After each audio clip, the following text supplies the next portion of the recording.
dalam cabang-cabang berdasarkan kondisi tertentu. Bentuk model ini menyerupai struktur pohon, di mana terdapat akar sebagai awal, cabang-cabang untuk percabangan keputusan, dan daun sebagai hasil akhir keputusan. Dengan menggunakan pohon keputusan, kita bisa dengan mudah memahami keputusan yang harus diambil, serta melihat proses bagaimana keputusan tersebut tercapai. Selanjutnya, pembahasan dari pohon keputusan. Pohon keputusan adalah metode berbentuk struktur pohon yang digunakan untuk membantu mengambil keputusan berdasarkan data. Setiap percabangan pada pohon mewakili keputusan berdasarkan atribut tertentu, dan setiap daun mewakili hasil keputusan akhir. Manfaat utama dari pohon keputusan ini adalah untuk menyederhanakan proses pengambilan keputusan yang rumit. Dengan pohon keputusan, masalah yang kompleks bisa dipecah menjadi langkah-langkah yang lebih mudah dipahami, sehingga orang yang membuat keputusan bisa lebih jelas memahami solusi dari masalah yang ada.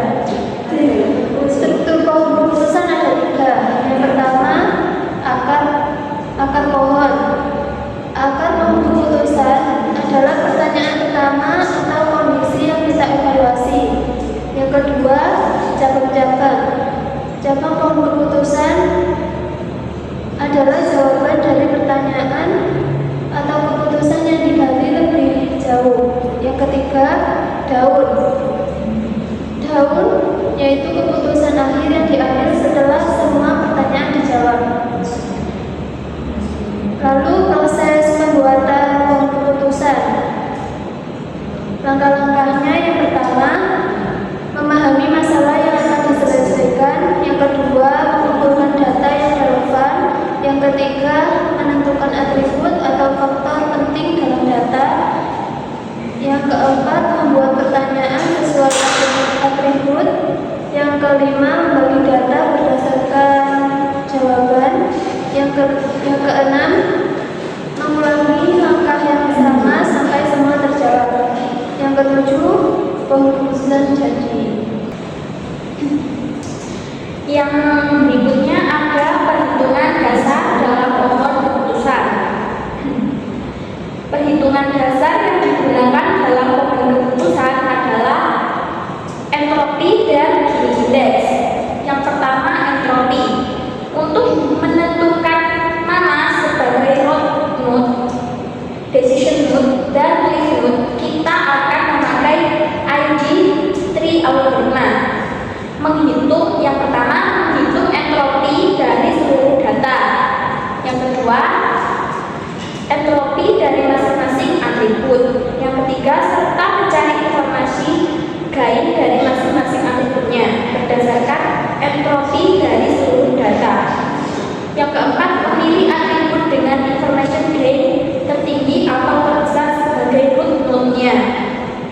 Entropi digunakan untuk mengukur seberapa ketidakpastian dalam data. Dalam konteks pohon keputusan, kita ingin meminimalkan ketidakpastian agar data yang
Kita punya data 8 orang suka pizza dan 2 orang tidak suka pizza.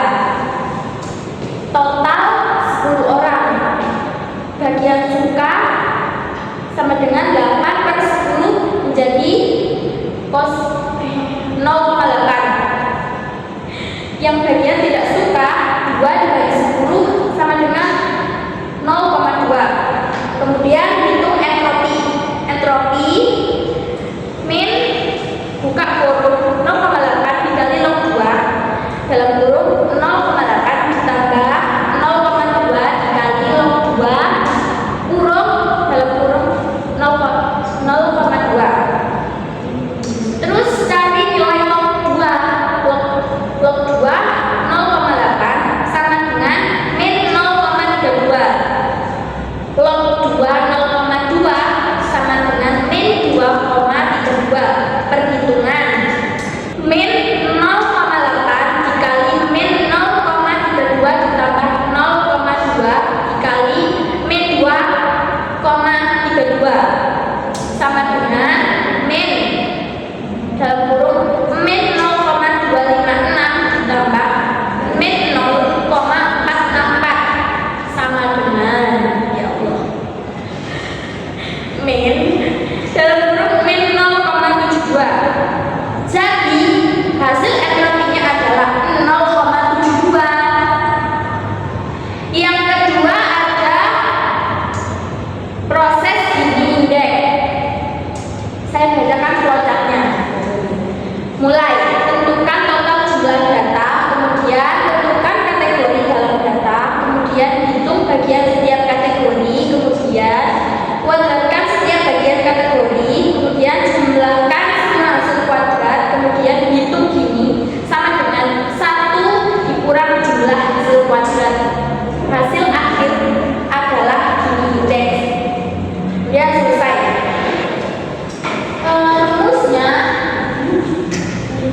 Rumusnya Gini sama dengan 1 min sigma pi 2.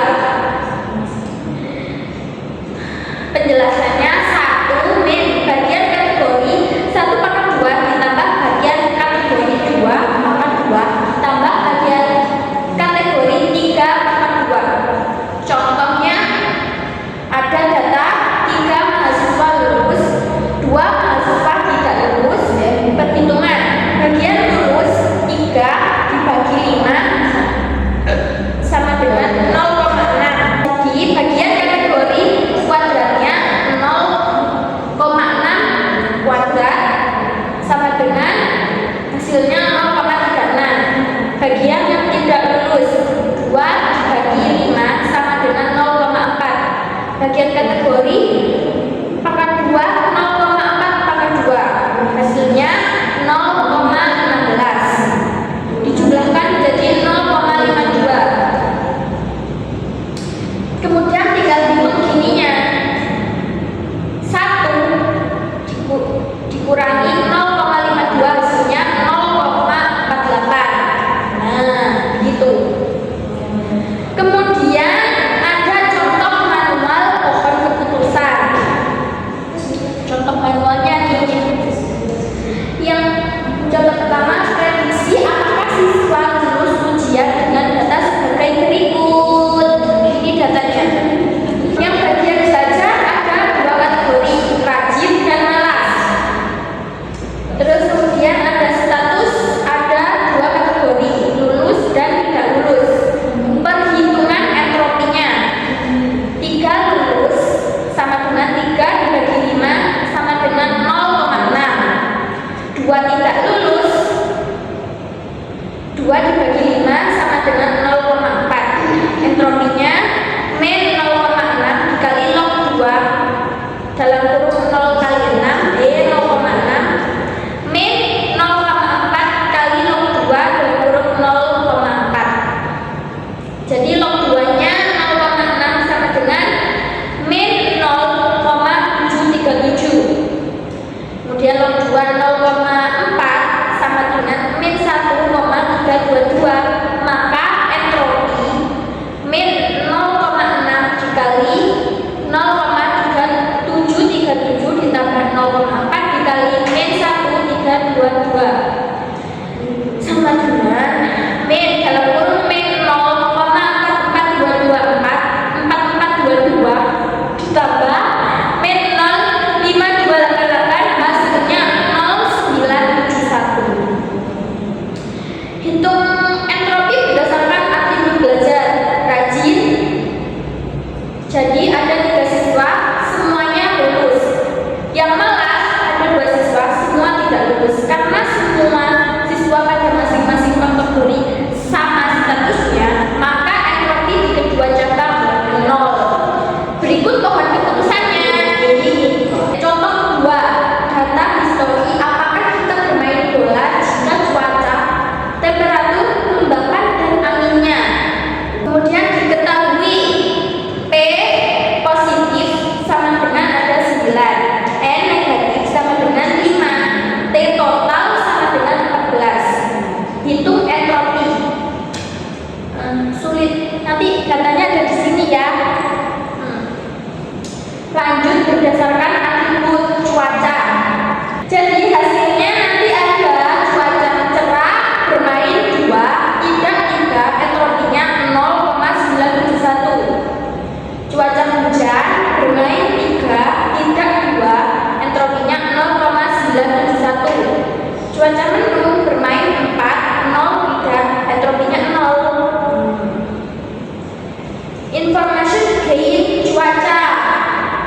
Gain atribut entropi S, I atribut gain cuaca entropi S, I cuaca gain cuaca 0,940 min 0,693 sama dengan 0,247. Kemudian atributnya cuaca gain hasilnya 0,247, temperatur 0,029, kelembaban 0,152, angin 0,048.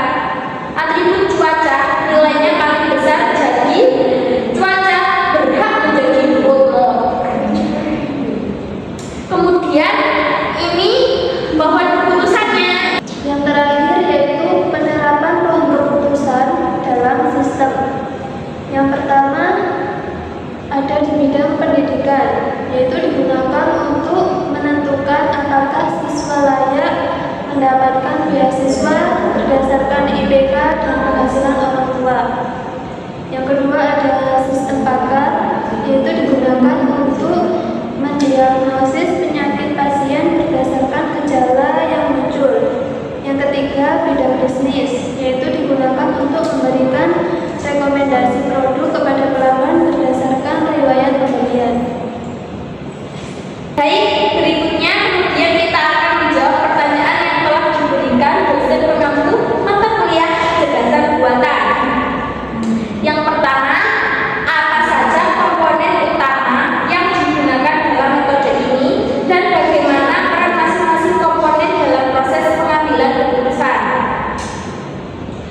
Jawabannya, komponen utama dalam keputusan dan perannya komponen root node. Peran dalam pengambilan keputusan titik awal pohon, atribut paling informatif dengan gain tertinggi digunakan di sini.